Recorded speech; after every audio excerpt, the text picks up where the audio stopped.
सो high guys, TCS India की तरफ से स्टूडेंट्स को मेल आना चालू हो गया कि उनका जो है इंटरव्यू के लिए सिलेक्शन हो गया है। तो यहाँ पे जो है कॉन्ग्रेचुलेसन्स का आपको एक मेल आएगा। जब भी आप जो है क्वालिफाई कर लेते हो, उनका जो फर्स्ट राउंड होता है एप्टीट्यूड और कोडिंग का राउंड होता है वो क्रैक कर लेते हो। वो बेसिकली क्या होता है कि अगर आपने एप्टीट्यूड के बेसिस पे भी वो सिलेक्शन कर रहे हैं, आपको जो है कोडिंग क्वेश्चन आपने सॉल्व नहीं किया, तभी भी आपको जो है एक मेल आएगा ऐसा कॉन्ग्रेचुलेसन्स करके, क्योंकि आपने जो है एप्टीट्यूड के क्वेश्चन अच्छे अच्छे से सॉल्व किए थे।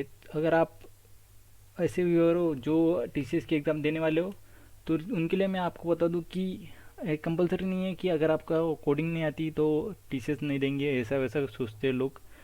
मगर आपको जो ये ध्यान में रखना है कि आपको जो है थोड़ा बहुत बेसिक कोडिंग आना चाहिए और लर्निंग एटीट्यूड आपको होना चाहिए। तो उसके बेसिस पे वो टीसीएस वाले ट्रेनिंग देते हैं। तो यहाँ पे मुझे ये मेल भेजा है, उनको मेल आया था रात को 1:34 पे आया था और अभी 13 घंटे हो चुकी है। तो फिलहाल हम जानते हैं कि इसको इंटरव्यू के प्रोसेस के लिए आपको जो है कौन सी प्रिपरेशन करनी है। मुझे क्या सभी को बताया कि आपने टेस्ट कैसे क्रैक किया। एक तो आप स्टडी करने वाले हो या फिर मास सीटिंग से आपने जो है एग्ज़ाम निकाली है। मगर इस बार मास सीटिंग चली नहीं थी, क्योंकि टीसीएस ने टाइम बॉन्ड दिया था। इन सेंटर और रिमोट दोनों पे भी आपको जो है प्रीवियस क्वेश्चन पे जाते नहीं आता था और नेक्स्ट क्वेश्चन पे भी आपको जाना नहीं मिलता था। तो उससे जो है मास रीडिंग पे थोड़ा रिस्ट्रिक्शन आया है इस साल। मगर जिन्होंने एप्टीट्यूड के लिए क्लियर कर लिया है उनको भी ये मेल आया है, और जिन लोगों ने कोडिंग के दोनों क्वेश्चंस के टेस्ट केसेस सॉल्व कर लिया है उनको भी ये मेल आया होगा।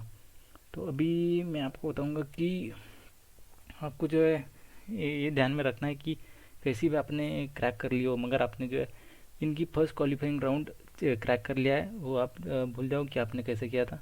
मगर अभी आपको जो है इंटरव्यू भी क्रैक करना है, तो उसके लिए आपको क्या करना है वो अभी इस चैनल पे आपको मिलने वाला है। तो मेरे चैनल को सब्सक्राइब भी कर दीजिए। और यहाँ पे हम देखेंगे कि कुछ लोग जो है एलिजिबिलिटी क्राइटेरिया को मीट नहीं कर रहे थे, तभी भी उनको जो है ये मेल आया है। तो यहाँ पे इन्होंने क्लियरली मेंशन किया है कि आप अगर एलिजिबल नहीं होंगे तो आपको जो है वो शेड्यूल जो इंटरव्यू शेड्यूल होने वाला है उसका मेल नहीं आएगा। तो ये चीज़ आपको ध्यान में रखनी है। अगर आपको एलिजिबल नहीं हो तभी भी आपको जो अभी पता नहीं चलेगा, आपको बाद में पता चलेगा। मगर आपको जो एक चीज़ ध्यान में रखनी है, अगर उन्होंने वक्त पर ये डिसीजन चेंज कर लिया कि वो एलिजिबल कर देंगे आपको, क्योंकि आपका टैलेंट देखने के बाद अगर उनको पता चला, क्योंकि अभी तो वो एलिमिनेट नहीं करने वाले, डायरेक्टली आपको जो है इंटरव्यू की वक्त आपको जो है मार्कशीट के लिए पूछा जाएगा, तब क्रॉस वेरिफिकेशन होता है।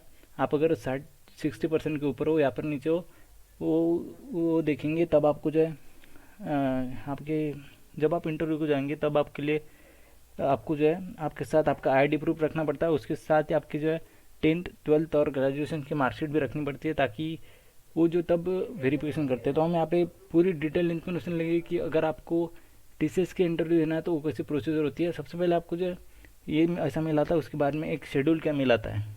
जैसे कि इस मेल भी में भी बताया गया है कि आपको जो है एक शेड्यूल का मेल आएगा। तो वो मेल आपको जो है 1-2 हफ्ते में या फिर 1-2 महीने में भी आ जाएगा। उसके बाद में आपको जो है अभी सितंबर चालू है, तो अक्टूबर की मिड से इंटरव्यू चालू हो जाएगा।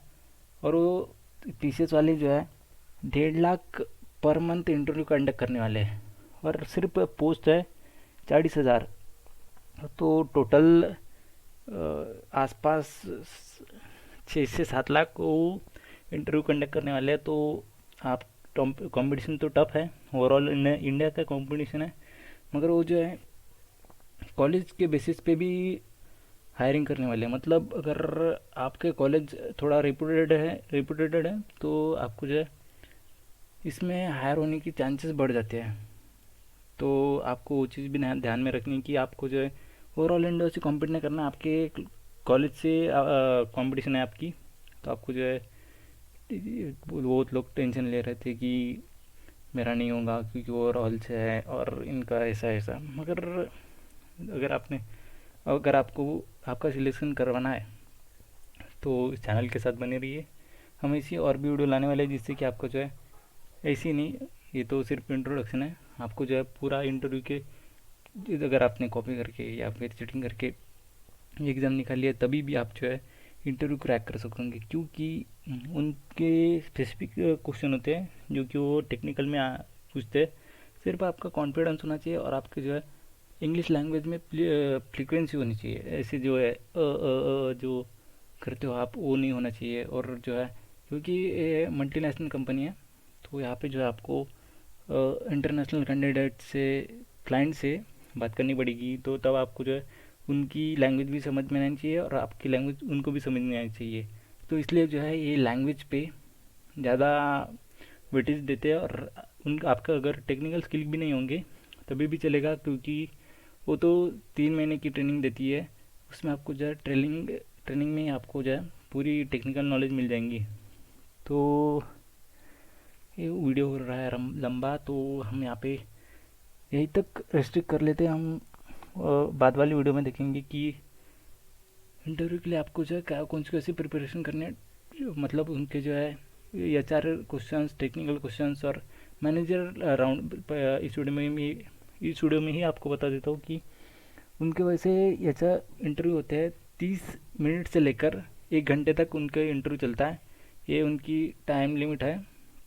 आपको जो है पहले से ही थोड़ी इंटरव्यू के पहले थोड़े एक आधी घंटा पहले से ही आपको जो है कनेक्ट होकर रहना पड़ता है। उसके बाद में वो डिपेंड करता है कि आपको जो टाइम दिया गया है उससे पहले आप पहुंच जाने चाहिए इंटरव्यू के लिए। और अभी फ़िलहाल तो 2021 और 2022 के बैच के लिए तो ये तो हो गया ऑनलाइन। तो आपको ये चीज़ ध्यान में रखनी है कि आपका इंटरव्यू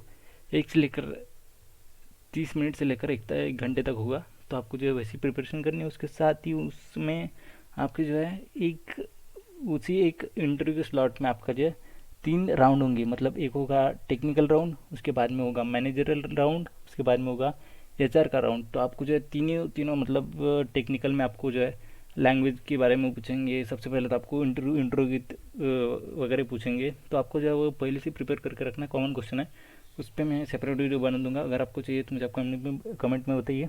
और उसके बाद में मैनेजरल राउंड होता है। तो मैनेजर राउंड में वो आपको पूछते हैं कि जैसे कि अगर आपके अंडर कुछ एम्प्लॉय काम कर रहे हो और वो काम करने से मना कर देते हैं, ऐसे कुछ तो भी क्वेश्चन होते हैं, तब आपका रिएक्शन क्या होगा, तो उसके बारे में वो पूछेंगे। और ये सब तो आपको पता ही है और टेक्निकल भी आपको पता ही है। सिर्फ इसमें मैनेजरल राउंड एक्स्ट्रा है। बाकी ऐसा आपको मिलेंगे आ गया होगा तो मैं आपको भी कॉन्ग्रेचुलेसन्स बोल देता हूँ, उन्होंने तो बोल ही दिया। तो अभी चलिए मिलके क्रैक करते हैं ये एग्ज़ाम। तो अगर आपके TCS के एग्ज़ाम के बारे में कोई भी सवाल हो तो वो भी आप मुझे कमेंट में पूछ दीजिए। और उसके साथ ही मेरे चैनल को सब्सक्राइब करना मत भूलिएगा। और इस वीडियो को लाइक और शेयर तो आप करेंगी। मिलते हैं नए वीडियो में नए टॉपिक के साथ। और मुझे आप कमेंट में बताएंगे, उसी टॉपिक के ऊपर मैं वीडियो बनाऊंगा आगे। चलो ठीक है।